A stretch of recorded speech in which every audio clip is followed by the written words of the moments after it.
De Bruyne, onside, half the field to himself. Kevin De Bruyne, 3-0 Wolfsburg.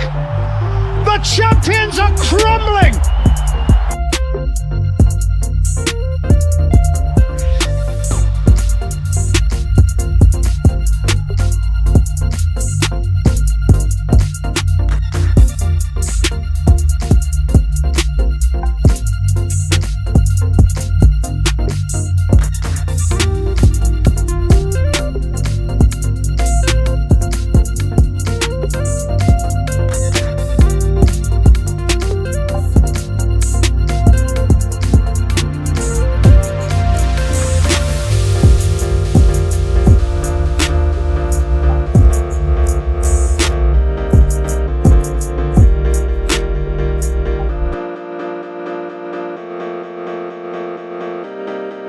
In Los Angeles, a footballer walked off a pitch for what might be the last time the World Cup shone. Spain 2, Belgium 1. A spilled save, a rebound, a cruel late winner.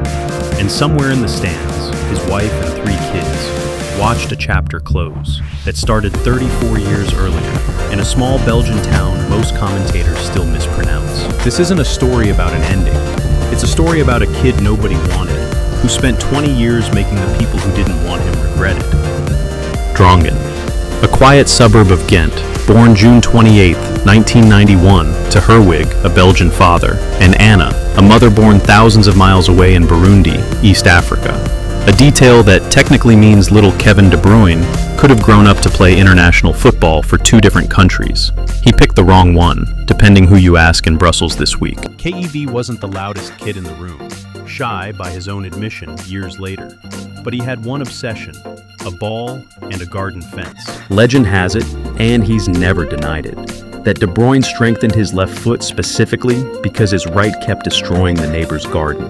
Somewhere in Drongen, there's a flower bed that unknowingly helped build one of the great passing ranges in football history. At 14, he made a decision most 14-year-olds wouldn't have the nerve to make. He left his parents' house, alone, for a football academy on the other side of the country. KRC Genk. 2 hours from home, a different diet, 0 friends. He'd later call those first 2 years the loneliest years I'll ever live.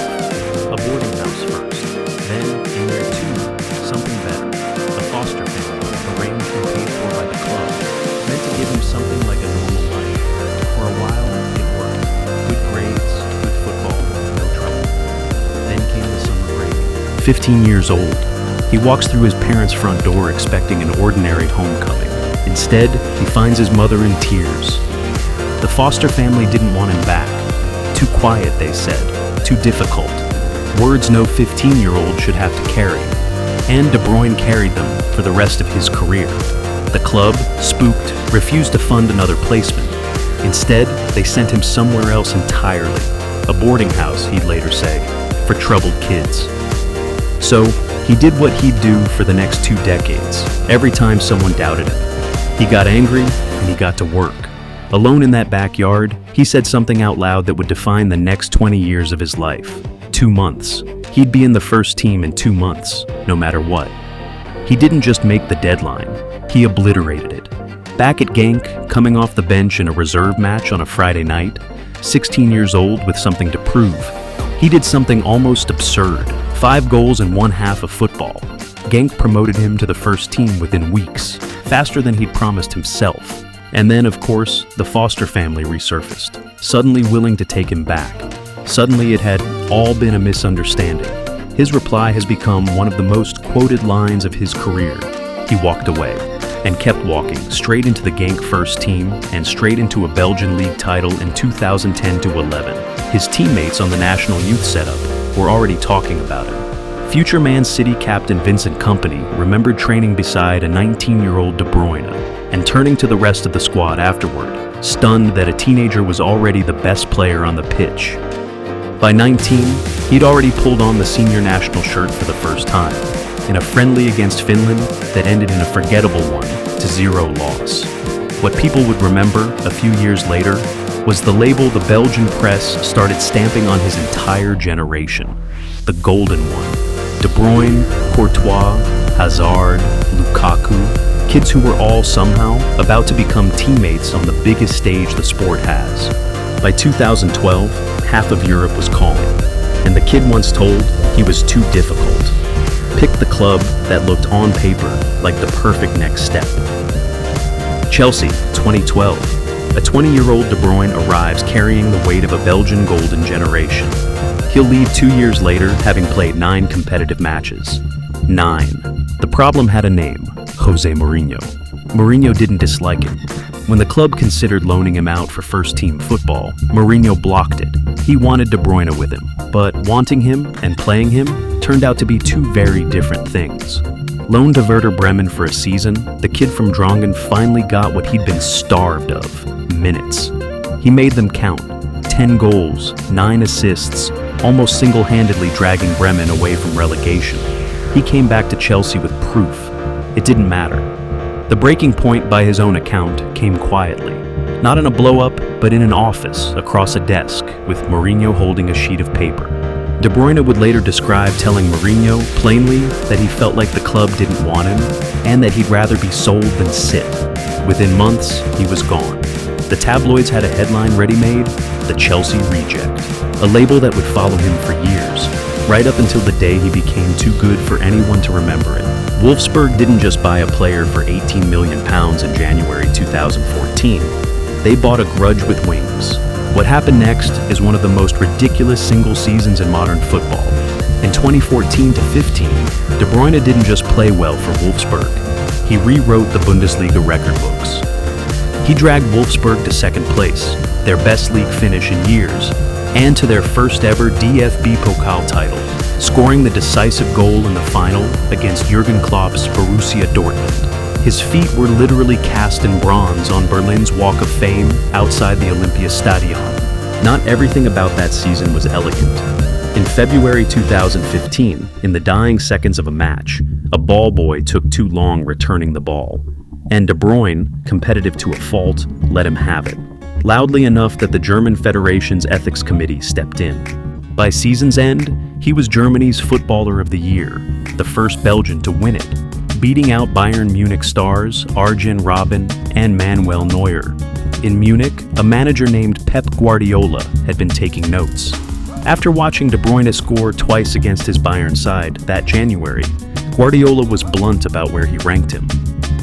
That August, before any of the records fell, he'd already announced himself on the biggest stage German football has, the DFL Super Cup against Bayern Munich, setting up a stoppage-time equalizer before slotting the winning penalty in the shootout himself. Asked that summer where he saw his future, De Bruyne kept it deliberately open. England, Spain, France, or a return trip through Germany were all live options, he said. It was an early hint that the quiet kid from Drongen always knew exactly what he wanted, even when he wasn't saying it out loud. While all of this was happening on the pitch, something quieter was happening off it. In 2014, De Bruyne noticed a girl had liked one of his tweets, a woman named Michelle Lacroix from Genk, the same city that had once broken his heart. Here's the part that never makes the highlight reels. De Bruyne, soon to be worth tens of millions of pounds, was too nervous to message her himself. He had a friend do it for him. It worked. They talked for months over text before ever meeting. And by the time Wolfsburg was chasing Bundesliga records, Michelle Lacroix wasn't just a name in his phone anymore. She was becoming the person he'd credit, again and again, with holding his entire world together. One more move to make first. In the summer of 2015, a club from the north of England smashed its transfer record to bring the Chelsea reject home to English football, this time as the main event. Quick pause. If you're new here and you like sports stories that go past the highlight reel, this is what we do every week. Subscribe if that's your thing, because we're about to get into the biggest chapter of this whole story. 10 years, over 400 appearances, 6 Premier League titles, a Champions League, a statue. This is the part of the story most people already think they know. Stick around, because even City fans don't know all of it. A club record fee comes with a club record amount of pressure. De Bruyne's first season in Manchester wasn't the fairy tale everyone expected. Injuries, including a knee ligament problem, chewed up chunks of his debut year. The doubters started sharpening their pens again. Then, in the summer of 2016, everything changed. Not because of De Bruyne, but because of who walked through the door behind him. Under Guardiola, De Bruyne stopped being a very good player and became something closer to a conductor, the one player who decided the tempo of an entire football club. City became the first club in Premier League history to reach 100 points in a single season, the Centurions, and De Bruyne, pulling strings from midfield, was the engine room. Rewind 2 years, though, to the middle of that record £54 million transfer window in 2015. While the paperwork on the biggest move of his career was being finalized, De Bruyne and Michelle got very different news. She was pregnant with their first child. Mason Million De Bruyne was born in March 2016. Right in the middle of a season, De Bruyne would later call one of the hardest of his career. Manchester, he'd say years afterward, became more than a football club. His kids were born there. That December, on a trip to Paris, De Bruyne got down on one knee in front of the Eiffel Tower. Michelle said yes. Somewhere, a proposal photography business owes its Christmas bonus to the Eiffel Tower's enduring popularity among footballers. They married in June 2017, a 3-day celebration on the Amalfi Coast. Guests included teammates past and future, a reminder that football's smallest fraternity often doubles as its most exclusive wedding guest list. De Bruyne has always described himself as brutally honest and slow to open up. Before he ever properly met Raheem Sterling, who'd arrived at City around the same time, trailing his own wave of tabloid noise, De Bruyne admits he half believed what he'd read. He expected someone difficult, arrogant even. Instead, the two became close enough that Sterling eventually admitted he'd expected the exact same thing about De Bruyne. Two players, each burned by the same tabloid machine, had judged each other by headlines neither one deserved. It became one of De Bruyne's closest friendships in the sport, helped along, he said, by their sons being born around the same time and growing up together at the training ground. He found a different kind of relationship with David Silva, the City playmaker whose creative shirt he was signed to eventually fill, and instead spent 4 seasons learning from, before Silva's own City exit in 2020. Two number makers, sharing a locker room instead of fighting over one. Zoom out from Manchester for a moment. The same summer, City fans were still celebrating the Centurions. De Bruyne was on a different stage entirely. Russia, 2018, wearing the number 7 for a Belgian golden generation, finally living up to its name. Belgium came back from 2 goals down to beat Japan in the round of 16, hunted down 5-time champions Brazil in the quarterfinal, and pushed France, the eventual champions, to the wire in the semi-final before losing 1-0. In the third-place match, De Bruyne's Belgium beat England 2-0 to finish third. Still, to this day, the best World Cup finish in the country's history. It's the closest the Golden Generation ever got to a trophy, which, looking back from 2026, makes that quarterfinal exit in Los Angeles sting just a little more. By 2019-20, De Bruyne wasn't just a great player anymore.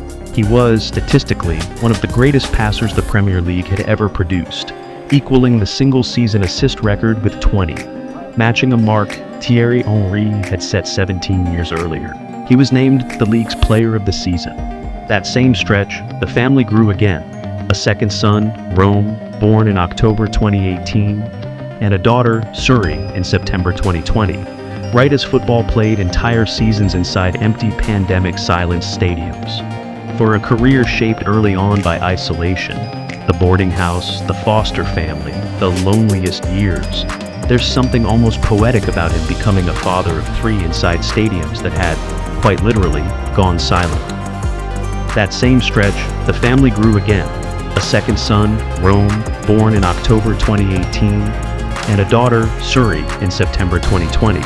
Right as football played entire seasons inside empty pandemic-silenced stadiums. For a career shaped early on by isolation, the boarding house, the foster family, the loneliest years, there's something almost poetic about him becoming a father of 3 inside stadiums that had, quite literally, gone silent. Off the pitch, De Bruyne built a reputation almost as distinctive as his passing range, the deadpan king of the post-match interview. Ask him a soft question, and you'll get an answer with zero interest in flattering anyone, least of all himself. It's not coldness, it's the same brutal honesty that got a 15-year-old called too difficult by a foster family a decade earlier. except now it's delivered with the driest smirk in world football, and clip compilations of his one-liners rack up millions of views on their own. Not every chapter of the City years is a triumph. May 2021, the Champions League final, Porto, City's first ever appearance in the competition's biggest game. 36 minutes in, De Bruyne collides with Chelsea defender Antonio Rudiger, the same Chelsea that once decided he wasn't good enough to make their bench a habit. He walks off in visible distress, the diagnosis which De Bruyne posted himself hours later. A fractured nose, a fractured eye socket. City lose the final, 1-0. He watches the rest of it from the bench, face swollen, his team's biggest night of the decade slipping away in front of him. He came back. Obviously, he came back. 2021-22. A second Premier League Player of the Season award, a feat only a handful of players in league history have repeated. Then came a season that would define an era of English football, Premier League, FA Cup, and finally, the one that got away in Porto, the Champions League. Istanbul, June 2023. City face Inter Milan in the final. 36 minutes in, the exact same number as Porto, if you're the kind of person who notices these things. De Bruyne goes down again. This time, his hamstring, substituted. He watches the second half from the bench, but this time, City hold on. 1-0. Champions of Europe, the treble is complete. And De Bruyne, the kid once told he was too difficult, the reject Chelsea never developed, lifts the biggest trophy in club football, hamstring wrapped in ice, grinning through the pain. The scans afterward weren't pretty. Reports at the time described the torn muscle in blunt terms. Its condition compared to a piece of wet paper towel. Surgery followed. He'd be out for months. That December, City capped an extraordinary year by adding the FIFA Club World Cup 2. A trophy sweep few clubs in history have matched. Nearly 5 months. That's how long De Bruyne was out. Erling Haaland, City's new goal machine, and De Bruyne, arguably the two best players of the club, shared a starting 11 exactly once in the first 7 months of that season. Two once-in-a-generation talents kept apart by injury and bad timing. Then, one night against Sheffield United, a name appears on the substitutes board, De Bruyne. 50,000 people rise to their feet before he's even touched the ball. He came off the bench again the following game and needed just moments to set up an assist. City went on to win a historic 4th consecutive Premier League title. With De Bruyne on the pitch that season, City took 48 points from a possible 54. Without him, 43 from 60. The numbers say it plainly. Even at its most stacked, this club still ran on it. Every great show needs an ending, and even De Bruyne's didn't go exactly to script. In April 2025, City confirmed what everyone had quietly feared. His contract wouldn't be renewed.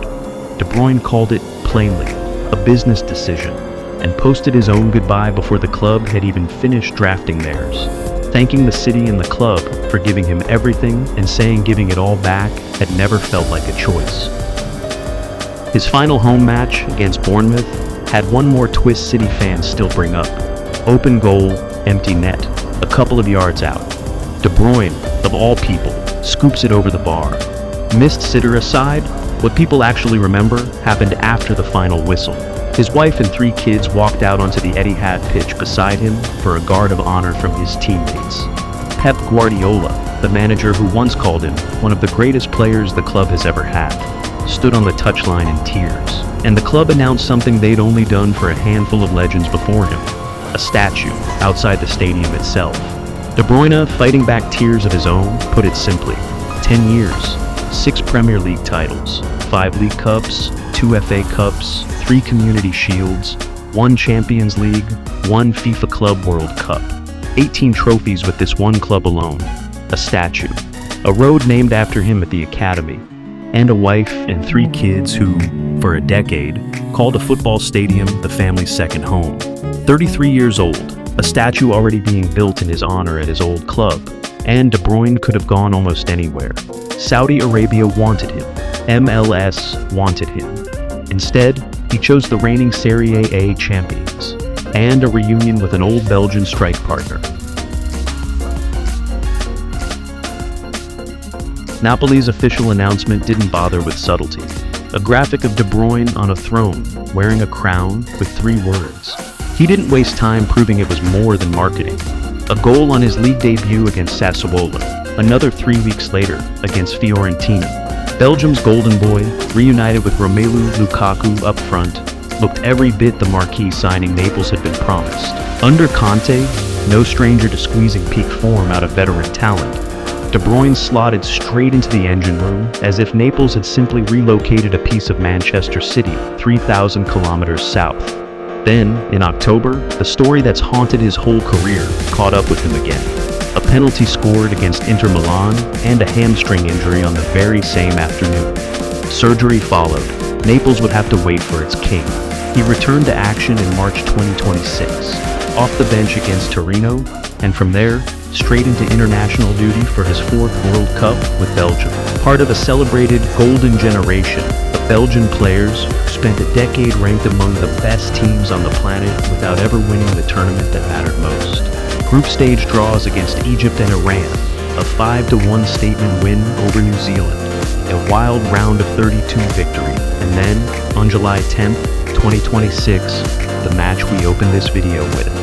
Belgium's captain, Yuri Tielemans, injured in the warm-up. Goalkeeper, Thibaut Courtois, forced off mid-match. A Charles de Ketelaere header to level the score. Then, deep in the second half, a mistake, a spilled save, a rebound, and a Spanish substitute named Mikel Merino, who does this kind of thing for a living. Belgium's golden generation eliminated. Somewhere in the stands at SoFi Stadium, 3 kids who grew up inside Manchester City's academy, and a wife who once liked a tweet from a shy Belgian teenager, watched him walk off a World Cup pitch, possibly for the very last time. Somewhere in the stands at SoFi Stadium, 3 kids who grew up inside Manchester City's academy, and a wife who once liked a tweet from a shy Belgian teenager, watched him walk off a World Cup pitch, possibly for the very last time.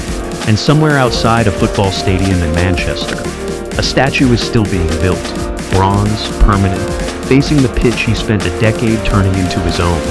When it's finished, it won't be the trophies people photograph themselves next to. It'll be him mid-stride, mid-pass, doing the one thing he was doing back in that Drongen backyard before anyone was watching at all. Michelle Lacroix, for the record, was never just the footballer's wife, co-host of her own podcast, a genuine presence in her own right online, raising 3 kids across 4 countries and at least as many languages. She built a life alongside his, not just inside it. Because for all the trophies, the records, the statue outside a Premier League stadium, De Bruyne has said more than once that the most important decision of his career wasn't a transfer. It was a text conversation with a girl from Genk that he was too nervous to start himself.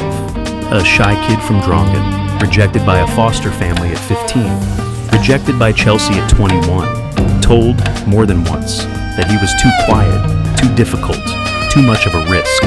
He turned every one of those rejections into fuel and ended up with a bronze statue, a Champions League medal, 3 kids born a stadium away from where he trained, and a nickname that started as a joke on a club graphic and simply became true. If you like this one, his old strike partner has a story just as wild. Romelu Lukaku's journey next.